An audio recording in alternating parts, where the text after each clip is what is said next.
Haleluya. Bwana Yesu asifiwe sana. Taifa la Tanzania. Leo na wakati kama huu niko mbele zako tena kusema na wewe kwa kila ambacho Bwana alisema nawe kwa muda mrefu sana. Lakini uliziba masikio, hukutaka kusikia.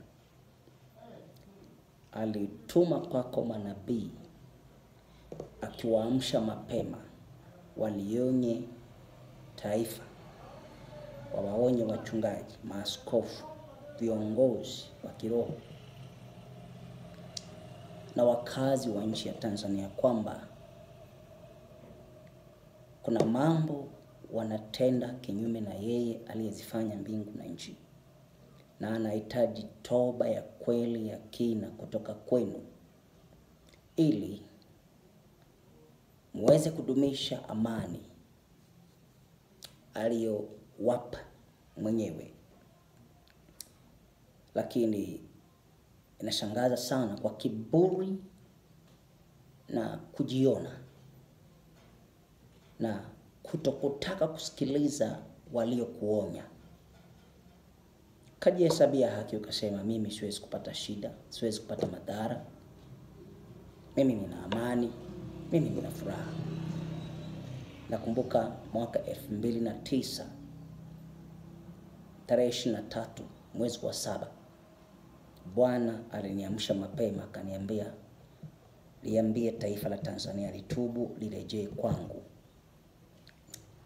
Na lisipotubu na kurejea kwangu, kuanzia kanisa la Mungu, askofu mkuu mpaka muumini wa chini, ina maana wachungaji, manabii, mitume, wainjilisti, walimu, waimbaji, viongozi wa kanisa, pasipo toba ya kweli na kuziacha dhambi na kumwamini Mungu na kukaa katika utakatifu na haki, ili kufungua mlango kwa ajili ya uamsho na uvivio wa nyakati za mwisho, lakini pia kujiandaa kwa ajili ya ufalme wa Mungu, unabii wa nyakati za mwisho utimilizwe sawa sawa. Bwana aliniambia ipo siku moja, kwa sababu ya kutokusikia, kiburi, Tanzania utajikuta kwenye shida. Na akaniambia kitu cha kwanza ambacho ataondoa. Kumbuka ujumbe huu nimeutoa ni zaidi ya miaka 15 sasa. Tangu mwaka wa 2009 nilitoa nyaraka hizi, nilianza kuhubiri, nilipeleka ujumbe huu kwa namna zote nilizowezeshwa na Bwana, pamoja na kutumia magazeti hata nyakati, ili angalau nilitafuta kuonana na viongozi wa Kipentekosti, viongozi wa makanisa Tanzania nzima, ili niwaambie Bwana ameniambia mtubu, awarejeshe na mliandae kanisa kwa sababu ya uamsho na uvivio wa nyakati za mwisho. Na baada ya hapo liambieni taifa, viongozi wa nchi, Tanzania imeumbwa na Mungu. Mambo ya kusema tuna miungu yetu au hatuna Mungu haipo. Inatakiwa watu wamrudie Mungu kwa jina la Yesu Kristo. Akaniambia kama hamtaweza kutekeleza toba anayoihitaji, kama wana wa Ninawi walitubu kuanzia mfalme, hakuna aliyesema ni mgeni, ni fulani kafanya hiki, hawakurushiana maneno. Ninawi ujumbe ulipofika wa toba, kiongozi mkuu aliamua kutubu, akavaa magunia na watu wote wakatubu. Na mpaka sasa ninaona hata baada ya Mungu kusema hamwakusikiliza manabii, mpaka sasa mnarushiana maneno, mnatupiana maneno hapa na pale, huyu ndiye kafanya, huyu ndiye kafanya, na mnajifungia milango ya neema, kwa sababu Mungu hataki malumbano kwa sasa. Anataka aone kama mtanyenyekea na kutubu kwake, ili apate kurejesha taifa, karejeshe kanisa, na apate njia yake katika swala zima la uamsho na uvivio wa nyakati za mwisho. Sasa sikiliza alichokisema tarehe 23 Julai mwaka 2009, na ujumbe huu umeanza kutumia tu baada ya uchaguzi wa mwaka 2025. ndipo ule unabii umeanza kutimia kwa macho ya Tanzania. Aliniambia ataiondoa amani Tanzania. Kwa lugha rahisi, Mungu ndiye amani ya Tanzania. Najua kuna maongezi mengi, tunafanya hivi, tunajua kuishi na watu hivi. Amani ya Tanzania aliyeishikilia ni Mungu. Na ndivyo mataifa yote yalivyo. Mahali popote kwenye amani ni Mungu yupo. Na kuna wakati wasipoelewa anaiondoa amani, maana ndiye mfalme wa amani. Unajua aliyeikamata amani ya Tanzania ni Mungu. Waelewa hilo? Sasa alipoona hamuelewi na hamtaki kujua na hamtii na hamtaki kunyenyekea, kila mtu anasema anajua, anaelewa, aliruhusu uharibifu, upanga, umwagaji wa damu na mauti katika nchi yenu. Kumbuka, upanga, mauti na umwagaji wa damu. Kwa sasa nchi yenu inanuka damu isiyo na hatia kabisa. Na haya yaliruhusiwa na Mungu kwa sababu ni muda mrefu hamsikii. Kumekuwa na Kiswahili kingi, hamuelewi, hamsikii. Ninyi mko salama, hakuna shida. Na mnaficha mambo mengi sana kana kwamba Mungu haoni. Hamtaweza kujificha Mungu kipindi hiki, nawaambia Tanzania. Mungu amesema na alisema ataiondoa amani, ataichukua amani, aishikilie mkononi, aiondoe, aweke pembeni. Mtageukana ninyi wenyewe, mtapigana ninyi wenyewe. Mtaumizana ninyi wenyewe kwa sababu hamkutaka kusikia maneno ya manabii aliyowatuma kwenu na kuwaonya mrudie Mungu aliyezifanya mbingu na nchi. Kitabu cha Yeremia sura ya 6 mstari wa 3 hadi 4. Ufunuo kinaonyesha namna gani Mungu atakavyoiondoa amani Tanzania. Na uelewe kinachoendelea sasa Tanzania ni upanga wa Mungu umeshuka ndani ya nchi. Najua wahubiri watawaambia mambo mengi, mara ni msiba, mara ni kitu gani. Huu ni upanga wa Bwana. Tanzania mmejihesabia haki siku nyingi mkisema tunayo amani. Hata mimi sikatai. Lakini hamkujua Mungu ndiye anashikilia amani. Alipowaambia mtubu juu ya mauaji, zina, ibada ya sanamu, uchawi, ushirikina na kutumikia miungu ya mashariki, hamkutaka kusikia, na mpaka sasa kuna watu hawasikii. Lakini nataka niwaambie kitabu cha Ufunuo ile sura ya 6 mstari wa 3 hadi 4 inasema hivi. Na alipoifungua muhuri ya pili, nikamsikia yule mwenye uhai wa pili akisema, njoo. Na akatoka farasi mwingine mwekundu sana, na yeye aliyempanda alipewa kuiondoa amani katika nchi, ili watu wauane. Je, watu hawajauana Tanzania? Risasi hazijapigwa Tanzania? Sawa. Watu hawajatekwa na kuuawa, wasijulikane walienda wapi? Anasema naye akapewa upanga mkubwa. Unaweza kuona kwamba hatua ya kwanza Mungu ameruhusu upanga katika nchi. Damu ikisha mwagika, ujue huo ni upanga. Manabii wa sasa watawatabiria tu amani, furaha, kuleni, mshibe, oa na kuolewa. Watawaambia mambo mengi sana. Lakini nataka niwaambie katika jina la Yesu, kama Bwana wangu aishivyo, ninayesimama mbele zake siku zangu zote za uhai, ameniambia ameruhusu upanga hatimaye kushika ardhi ya Tanzania, nchi ya Tanzania. Unabii wa farasi mwekundu. Na ni kwa sababu hamsikii, hamuelewi. Mnaambiwa mtubu, mnarushiana maneno, mnalaumiana. Huyu ndiye kafanya, yule ndiye kafanya.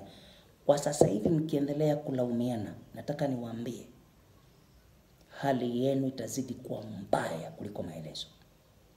Kwa sababu anataka mnyenyekee. Mungu aliapa kumwangamiza Ahab mfalme. Lakini Ahabu akatubu na kunyenyekea. Mungu akasema mwambie hata kufa. Nimeondoa uovu, nitaupelekesha kwenye kizazi kijacho, lakini sio yeye, kwa maana amenyenyekea na kutubu. Makosa mliyofanya ni mengi. Anachokitaka ni toba ya kweli na kumwamini Yesu. Bado tutaenda kwa waganga na wachawi na miungu ya mashariki na kusoma nyota, badala ya kurudi kwa Yesu. Tutubu, tunyenyekee. Nisikilize. Aliniambia utakosa mahali pa kukimbilia Tanzania. Taabu yako itakapokuja, mateso yako yatakapokuja, utakosa mahali pa kukimbilia. Kwa nini? Kwa sababu ya kiburi. Utawatukana majirani zako, utawatukana ambao wangekuchukua wakati wa shida, utawadharau, utawabeza, utawaona hawafai. Wewe ndio uko salama, uko vizuri, na hiyo itakusababishia kuwa na mazingira magumu. Hata kama ungetaka msaada kwa mtu mwingine, itakuwa ni vigumu kwa sababu umeshamdharau. Fikiria ukimdharau mtu alafu utake msaada kwake, anakusaidiaje? Katika hali ya binadamu ni ngumu sana. Kwa hivyo Mungu wa Israeli akaniambia, upanga utakaposhuka Tanzania, mtakosa pa kukimbilia. Nchi yenu imekuwa ni kimbilio, lakini upanga unaoingia ndani ya nchi yenu, kwa sababu hamtaki kusikia wanaowaonya. Vinywa vya manabii vimenena ndani na nje ya nchi, na anayezungumza na wewe hapa takriban miaka zaidi ya 15 nikisema na taifa la Tanzania. Lakini liliziba masikio. Wachungaji walikataa, maaskofu walisema hapana, nchi yetu haina shida, sisi ni matajiri, tuna kila kitu, tuna pesa, tuna nini, tuna mambo mengi. Sitaki kukariri mambo yaliyozungumzwa, lakini nataka nikwambie maonyo ni kwamba utakosa pa kukimbilia. Yaani utakuwa na tabu na shida mpaka uanza kuwaza niende kwa nani. Na kila unayetaka kwenda kwake ulishamtukana, ulishamdharau, ulishamwambia hafai, ulishamuonyesha kwamba bila yeye unaweza. Kwa hivyo katika hali ya dharau na kiburi utakosa pa kukimbilia. Tafasiri yake. Alafu upanga wa Mungu utakuwa juu ya taifa la Tanzania mpaka toba itakapofanyika. Nasema hivi, mnasema wakati Mungu ameniambia niseme na taifa la Tanzania, aliniambia hivi, lirudishe hili taifa kwangu. Manake limechukuliwa, liko kwenye mikono ya watu, na yeye ndiye aliliumba. Na watu wamefanyia nchi ya Tanzania, utafikiri ni mchezo. Ni nchi nzuri, alafu Mungu ameibariki. Lakini Tanzania mmeichukua kama ni ya kwenu tu, alafu mnasahau kuna Mungu aliyeumba Tanzania. Ameniambia Tanzania mtarudi kwake. Mpende msipende, Tanzania itarudi kwa Mungu wa mbingu na nchi, Mungu wa Isaka, Yakobo na Ibrahim, kwa jina la Yesu Kristo.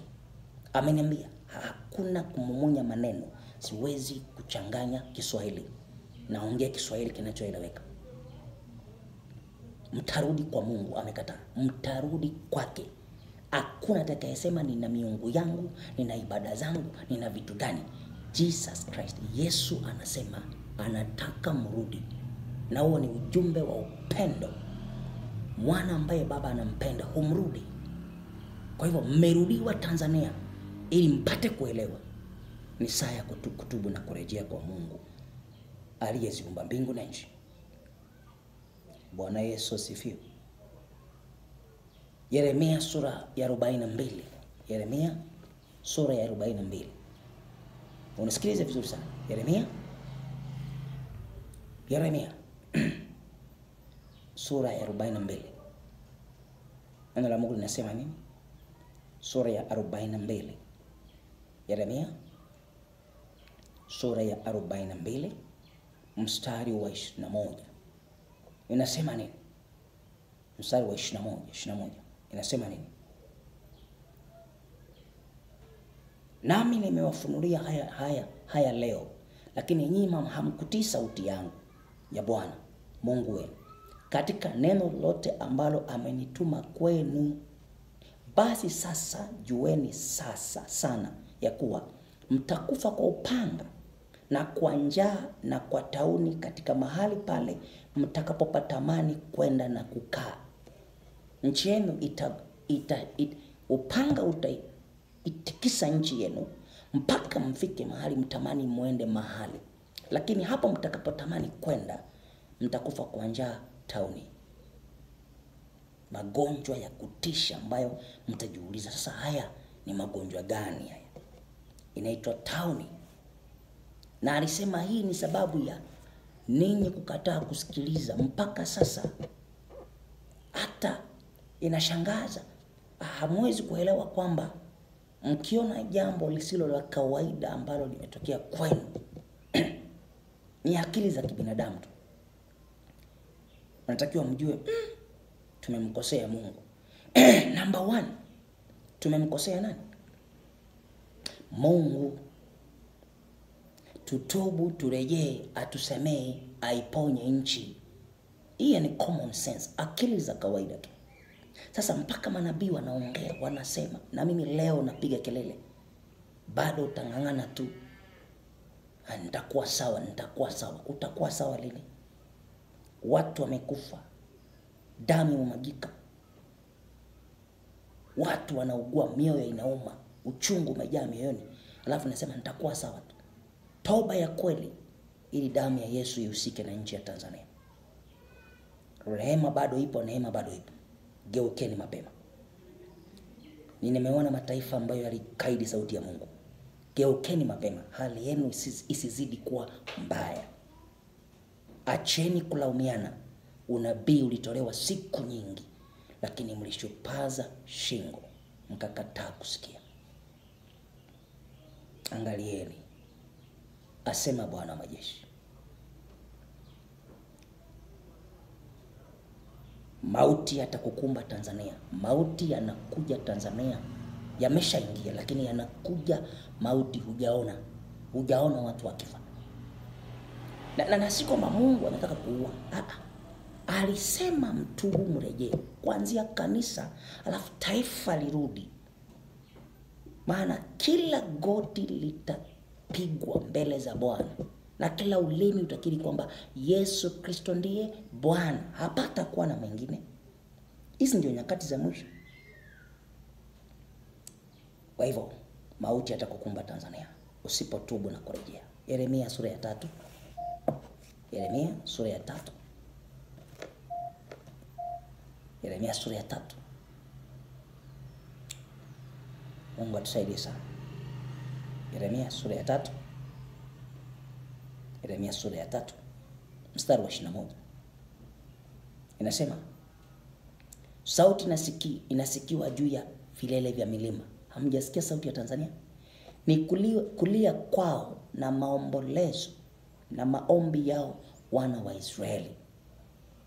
Hamjaanza kulia Tanzania? Kwa kuwa wameipotosha njia yao. Walikuwa wanaomboleza wa Israeli, maana njia yao imeharibika, wameipotosha, wameenda isivyo. Wamemsahau Bwana Mungu wao. Ni ukweli. Tanzania mlimsahau Mungu na mkajisifu, twamjua Mungu, twamuelewa Mungu. Sisi tunajua, sisi tuko sawa, ndio maana tuna amani. Fikiria kiburi kinafika mahali kama hapo. Mchungaji mmoja aliwahi kuniambia katika mkoa mmoja wa Tanzania, umetumwa na Mungu sawa. Kama umetumwa, tumekataa ujumbe, mwambie Mungu atuteketeze kwa moto. Hilo ni taifa. Nafikiri sasa anaweza kuona kwa macho yake kitu ambacho hamjawahi kukiona. Na mtasema shetani, mtasema watu, mtarushiana maneno. Mungu ameruhusu jambo hili kwa wakati huu ili mrudi. Na nikwambie, msipotubu na kurejea, hamjapita mapito magumu bado. Magumu yasiyo na kawaida yake, na yatakuwa yanalenga toba ya kweli kutoka moyo wa taifa liitwalo kwa jina Tanzania. Anasema mstari wa sura ya 9, Yeremia sura ya 9. Yeremia sura ya 9. Yeremia sura ya 9. Kwanza Yeremia sura ya 3 mstari wa 9 pia inasema nini? Mstari wa 9 inasema, Hata ikawa kwa sababu alikuwa mwepesi wa kufanya ukahaba, nchi ikatiwa unajisi, naye akazini na mawe na miti. Hiyo ni ibada ya sanamu na ibada ya miungu mingine. Ukahaba anaozungumzia hapa ni kuabudu miungu mingine isiyoumba mbingu na nchi. Kuna miungu ya mashariki, uchawi, ushirikina, ibada za miungu ziko katika taifa, zimekita mizizi sana katika taifa la Tanzania. Na kuabudu miungu na sanamu, Mungu amekataa. Na kwa sababu ana wivu, atapambana na Tanzania mpaka siku itakapotoa ibada kwa Mungu na viongozi wa nchi wakiri kwamba yupo Mungu mmoja wa mbinguni. Kama Nebukadneza aliweza kukiri, hakuna kiongozi Tanzania atakosa kukiri kwamba Yesu ndiye Bwana. Nasema kama Bwana aishivyo, na hakuna atakayebadilisha neno hili, hakuna atakayepinga. Ameniambia wanaosema hakuna Mungu wa mbinguni watajua kuna Mungu, na watalikiri jina la Yesu, sio jina lingine, la Yesu. Watakiri na wataamini kwamba ndiye Bwana wa majeshi.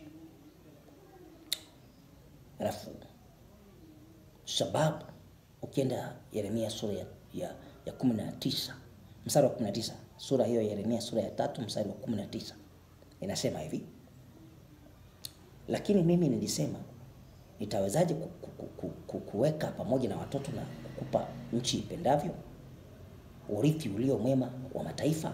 Nami nikasema, mtaniita baba yangu, wala hamtageuka na kuacha kunifuata.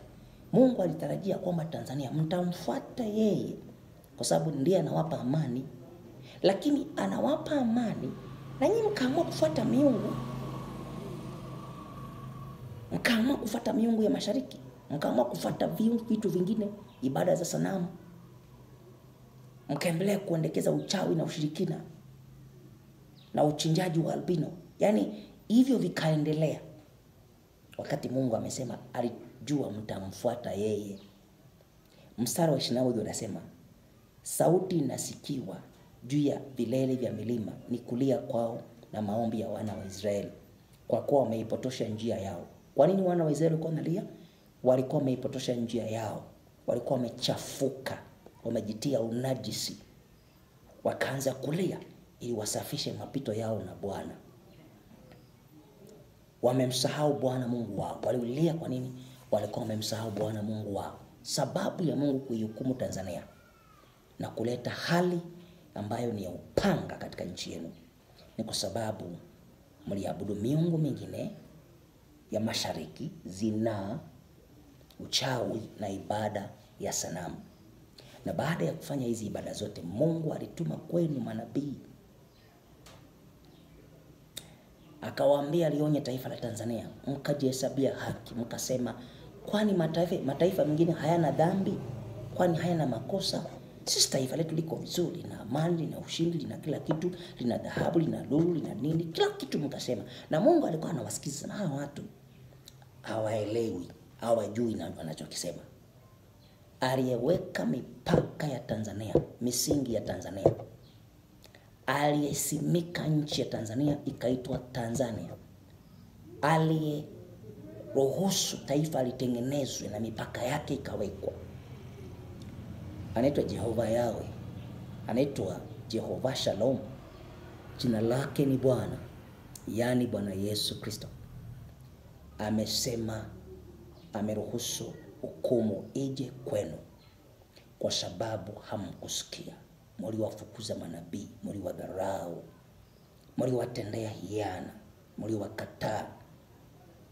Mkasema wao watabiria mambo mazuri, huku mnasujudia miungu, sanamu, mapepo, mizimu. Bado mnaendelea kufanya zinaa, uchawi na ushirikina ukapewa nafasi katika nchi. Miungu ya mashariki leo kufika mahali kuua ni jambo la kawaida. Mtayauliza mataifa yaliyopigwa na Mungu. Ameniambia niseme, ujumbe wa hali mlionayo sasa ulitolewa siku nyingi, na hata anayezungumza nao leo, mjumbe wa Bwana Victor Msere, nilitumia muda mrefu. Ninazo nyaraka zilizochapishwa, nilikabidhi Tanzania kwa wachungaji wengi sana, na nikawaambia msome na mwelekeze nchi katika toba ya kweli. Mpaka leo na nyaraka zilizoandikwa zinazoonyesha nini ambacho Mungu alisema juu ya taifa la Tanzania.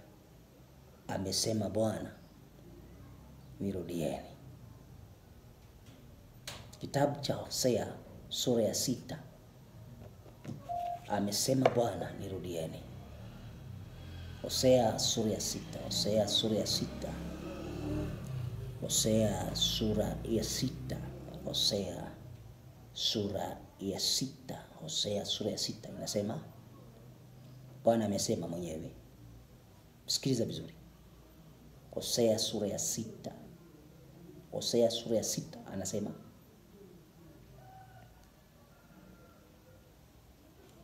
Hosea, kitabu cha Hosea sura ya 6, Hosea chapter 6, Hosea sura ya 6, Hosea sura ya 6, Hosea sura ya 6, wonderful, mstari wa kwanza. Anasema,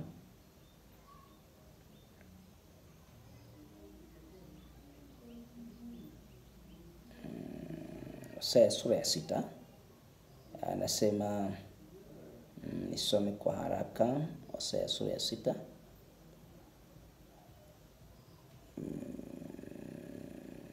mstari wa kwanza.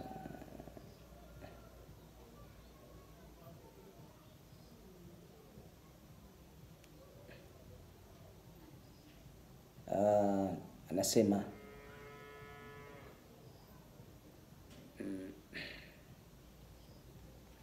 sura ya 6 kitabu cha Hosea, nisome kwenye Biblia hard copy, maana ninaona hii soft copy inaleta matatizo kidogo, imestuck. Kwa hivyo nisome kitabu cha Hosea katika Biblia yangu ya Amplified Bible. Hosea sura ya 6 inasema hivi, come and let us return to the Lord. Haya njoni tumrudie Bwana. For he has torn so that he may heal us. Yeye amerarua ili atuponye. Kwa hivyo aliyelirarua taifa la Tanzania ni Mungu wa mbingu na nchi. Aliyeliruhusu taifa limwage damu, watu wafe, ni Mungu ameruhusu, kwa sababu anataka apate moyo wa Tanzania. Kumbuka, na wale walioua mpaka watubu, na walioruhusu watu wafe mpaka watubu, waliodhulumu watu mpaka watubu. Pamoja na kwamba ameruhusu, hajampa muuaji kazi ya kuua. Umenielewa? Na aliyemwaga damu mpaka atubu, maana hiyo ni laana tayari katika nchi kubwa ya Tanzania. Anasema, he has stricken so that he may bind us. Yeye amepiga naye atatufunga majeraha. Kwa hivyo Mungu aliyeruhusu upanga Tanzania anasema, mtubu na kurudi kwake, rudini kwake, ataponya majeraha, atawafunga majeraha yenu, naye atawaponya. Maana ni yeye apigaye na kurarua na kuponya na kufunga majeraha. Vyote anavifanya, anapiga, anafunga majeraha, anararua, anaponya. Kwa hivyo kazi zote ni za kwake. Nasema hivi, ni saa ya toba na urejesho kwa taifa la Tanzania. Nawaambia ninyi viongozi wa nchi, hamtakwepa hasira ya Bwana, imeshaachiliwa kwenu. Kanisa la Tanzania, maaskofu wakuu, nasema hivi, hakikisha makundi yote mnayoyasimamia yamerudi katika toba ya kweli, kuziacha njia zao mbaya na kumgeukia Mungu kwa jina la Yesu, ili kanisa lirejee katika utakatifu na haki ya kweli, na kufungua mlango kwa ajili ya uamsho na uvuvio wa nyakati za mwisho, kujiandaa kwa ajili ya ufalme wa Mungu. Kanisa liingie kwenye ufalme, liishi kwenye ufalme, lidhihirishe ufalme wa Mungu. Ni pamoja na maisha yanayoonyesha imani takatifu, maisha mfano wa kuigwa, maisha ambayo yanaonyesha tumeokoka, kweli tumeokoka. Sio kunena kwa lugha peke yake, sio kutoa mapepo peke yake, sio miujiza tu. maisha yanayoonyesha hao watu wana Mungu wa kweli, maisha ya uungu. Afu namba 2, mulirejeshe taifa la Tanzania kwa Mungu aliye hai. Nasema hivi nikiwa na hakika kila kitu kimeruhusiwa na Mungu katika taifa kwa sasa, kwa sababu hamkutaka kusikia. Na mkirudi ataliponya taifa na atachipuza nchi ya Tanzania kuwa nchi ya ajabu na kuu kuliko ilivyokuwa. Na Mungu ataibariki Tanzania, ataiinua tena.